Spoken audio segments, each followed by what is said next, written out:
Vamos seguir agora repercutindo esse plano de contingência a partir desse momento que a gente tem essas informações relevantes do que está acontecendo, entendendo um pouco mais sobre esse plano agora. A gente vai agora conversar com Ayrton Torres, presidente do Sindicato das Indústrias de Extração de Sal do Estado do Rio Grande do Norte. Tudo bem, Ayrton? Obrigada por conversar com a gente aqui no CNN Money. Uma boa tarde aí para você. Boa tarde, Muriel. É um prazer grande estar com você aqui e ao seu inteiro dispor para a gente falar Pois do é. tarifaço. Gostaria Tá muito bom? de ouvir a sua percepção diante desse plano que foi apresentado pelo governo federal. Ainda faltam algumas informações, como a gente estava comentando aqui agora há pouco, mas temos já algumas informações robustas. A partir disso, como é que vocês entendem que é um cenário que funciona, não funciona? Faltou alguma coisa na apresentação do governo? Olha, Muriel, toda ajuda é sempre muito bem-vinda na hora em que a gente está entrando numa crise, né, devido a esse tarifaço. Mas a gente vai se debruçar sobre a medida provisória que saiu, vamos analisar, o setor vai verificar onde é melhor para ele atuar para minimizar a crise do momento e eu me arrisco a dizer nessa hora que provavelmente o que mais vai poder ajudar a indústria salineira é algum tipo de benefício na área tributária. Então, penso que esse vai ser o ponto relevante a ser considerado nas nossas análises. Entender um pouco do impacto quando a gente fala dessa indústria especificamente, a indústria de sal nacional, o quanto que pode ser impactada diante desse cenário de tarifaço? Olha, não é pequeno o prejuízo que a indústria está sentindo, porque é, quase metade das exportações de sal do país são feitas para os Estados Unidos. Então, nós estamos falando aí de uma perda de mercado que historicamente oscila em torno de 500 a 600 mil toneladas de sal por ano. Então, é um baque grande que a indústria salineira está vivendo nesse momento. E, certamente, a impossibilidade de continuar exportando para os Estados Unidos vai ameaçar os empregos, né? Vai tornar a economia regional aqui do Estado com mais problemas e a gente está, nesse momento, trabalhando junto ao governo, junto à Federação das Indústrias, junto à CNI, buscando reverter esse quadro que é danoso para a indústria de sal do país. Comentava, Ayrton, com relação à questão tributária, né, que era um ponto que tem preocupado. A gente viu o próprio Haddad, o ministro, agora há pouco, o ministro da Fazenda, falando que a questão tributária vai ser resolvida em grande parte a partir de 2027, porque a reforma tributária já foi entregue e ela começa realmente a entrar em vigor lá em 2027. E aí ele cita alguns movimentos que foram feitos, apresentados pelo governo federal no dia de hoje, especificamente aí com relação a um cenário de caráter estrutural. A gente estava comentando agora há pouco, falando de um sistema de crédito voltado para a exportação. Inclusive citou esse cenário do Fundo Garantidor aí de Exportações. Como é que vocês estão entendendo esse movimento por parte do governo? É um auxílio que, nesse caso, pode diminuir e muito os impactos ou, na sua percepção, pode auxiliar, mas nem tanto? Vai auxiliar, mas nem tanto. Isso é um benefício que o setor entende que é pequeno. Então, assim, o nosso problema é a falta do faturamento dessas 500, 600 mil toneladas de sal. Então, assim, as ajudas, como eu acabei de falar, são bem-vindas, mas elas não são a solução.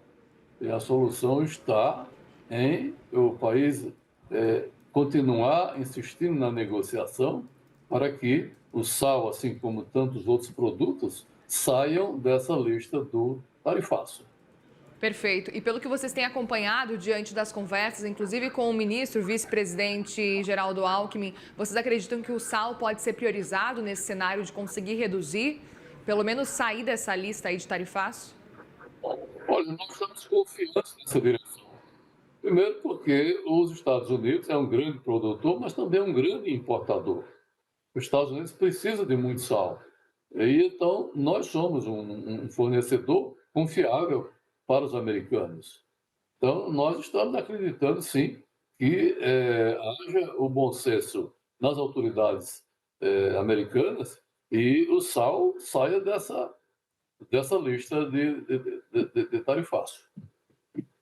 Perfeito. Olhando para esse cenário que a gente está acompanhando também, a gente teve a questão do drawback, a questão do reintegra, a questão inclusive de um cenário de que talvez o governo consiga absorver parte aí desses setores que estão sendo atingidos, fazendo as compras governamentais aí por parte de estados, municípios. O quanto que nesse caso essas compras governamentais podem auxiliar vocês nesse caso? Vocês imaginam que o sal vai ser comprado agora em grande parte pelo governo, por estados, municípios, e isso pode auxiliar? Como é que vocês estão enxergando esse cenário que foi apresentado? Olha, Muriel, o sal que a gente exporta é o sal in natura, sal bruto, cuja aplicação é o degelo nas estradas, é a indústria química.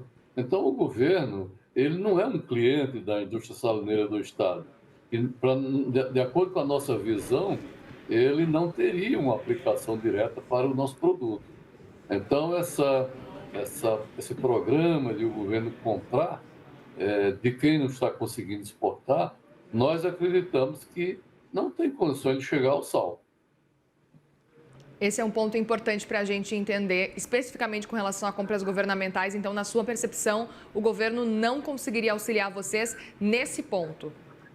Nesse ponto, acreditamos que não. Tá. Porque ele não tem para onde destinar esse sal.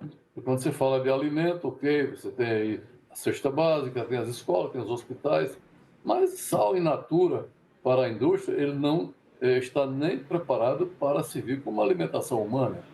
É só para a indústria, é só para utilização no degelo das estradas.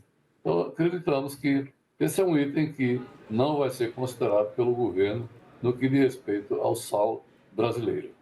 Outro ponto importante, além da questão do Fundo Garantidor de Exportações, da ampliação, né, tem um outro ponto importante, que é a questão do sistema de seguro que foi anunciado pelo governo federal. Como é que vocês estão enxergando também essa ampliação desse seguro para as exportações? Olha, essa questão do seguro, a questão do drawback é importante, mas assim, a gente tem que se debruçar nisso. A gente tem que ouvir as empresas, a gente tem que ver qual é a necessidade delas, e isso está saindo agora.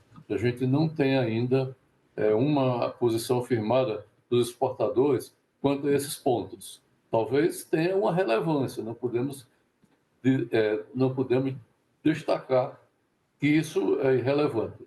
Acreditamos que tenha sim relevância, mas é preciso a gente verificar e as empresas exportadoras precisam verificar o que isso beneficia a cada uma delas. Vocês chegaram a se reunir com o vice-presidente, o ministro Geraldo Alckmin, eles estão conversando com vocês, vocês estão em contato constante com o governo federal especificamente? Nós estamos em contato com a Federação das Indústrias e, no que diz respeito ao governo, nós estamos em contato com a Secretaria Executiva.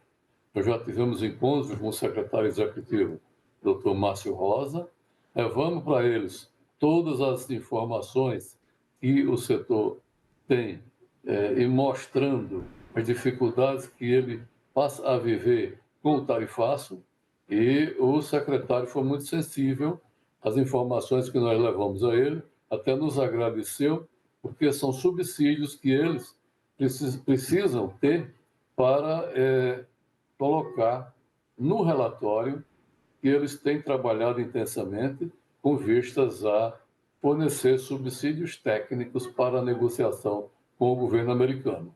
Isso é um dado que fortalece a nossa convicção de que vai prevalecer o bom senso e, em breve, o sal vai sair dessa lista de tarifação. Outro ponto que eu queria entender, você me disse agora há pouco que a gente está falando de um cenário de que o sal acaba sendo exportado e o sal exportado para os Estados Unidos representa quase que metade da exportação de vocês. Vocês têm pensado em plano B, plano C diante dessa taxação? Têm olhado para outros países, tentado agora substituir os Estados Unidos diante de um tarifaço desse tamanho? Olha, Muriel, O sal é um produto de baixo valor agregado e a logística que é empregada para fazer ele ser enviado ao mercado exterior inviabiliza quando ele tem que ser enviado para longas distâncias. Então, o mercado internacional do sal ele é regionalizado. Basicamente, ele se limita aqui à costa leste americana, à costa oeste africana, e a gente não pode descartar a possibilidade de entrar no mercado europeu. Esse seria o ponto que a gente considera mais distante até onde a gente pode chegar. E, nesse sentido, a gente está trabalhando com as autoridades e verificando que restrições de ordem legal pode haver. Já sabemos, por exemplo, que é um mercado que produz o sal que necessita e tudo que falta a eles, eles conseguem importar da África, como Egito, por exemplo. Mas é um espaço que a gente, naturalmente, precisa começar a trabalhar e ver se a gente coloca pelo menos parte desse sal que vai deixar de ser exportado para os Estados Unidos. Eu queria entender justamente isso. Diante desse cenário, vocês estão entendendo que vai ser impossível exportar para os Estados Unidos com uma tarifa de 50%? Porque eu imagino que uma tarifa desse tamanho torna quase proibitivo esse trabalho aí de vocês nesse caso. Claro que é proibitivo, né? Os americanos, eles importam de vários países. Eles importam do Canadá, importam do México, importam do Chile e importam de nós. Então, esses outros países não têm esse tarifaço em cima deles. Então, efetivamente, diante disso, o nosso produto perdeu competitividade. E assim, nós vamos ter uma imensa dificuldade. Não há esse espaço, em termos de margem do produto, para que a gente possa continuar exportando. Então, para nós, a manutenção desse tarifaço significa um verdadeiro embargo.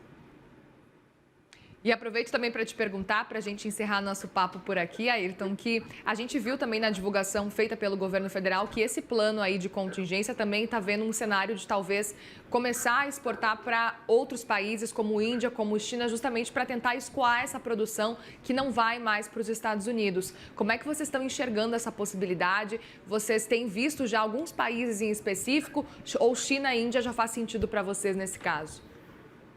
A China e a Índia não faz sentido para nós. Nós não teremos condições de chegar até lá com o nosso sal. Está muito distante, a logística é muito cara, então esse mercado não nos pertence. Muito bem, muitíssimo obrigada, Ayrton Torres, presidente do Sindicato das Indústrias de Extração de Sal do Estado do Rio Grande do Norte. Obrigada pela disponibilidade aqui com a gente, conte com a gente também e boa sorte para vocês. Muito obrigado. Estamos sempre à sua disposição. Obrigada, Ayrton.